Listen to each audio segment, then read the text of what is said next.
มหนาวยังโชยพัดอยู่นกฮ้องกูมาแสงแดดก็ส่อง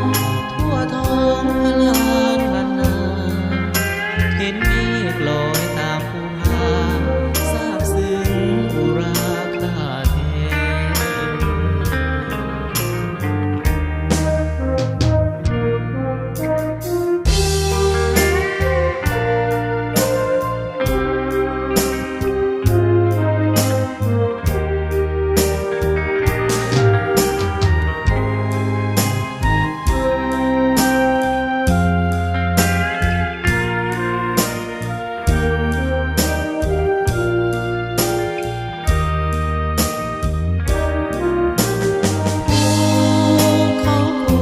สวยงามสว่าง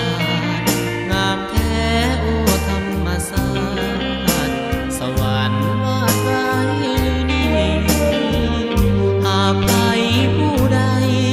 ได้ไปก็คงสุขีดินแดนภูเขาไว้สร้างมี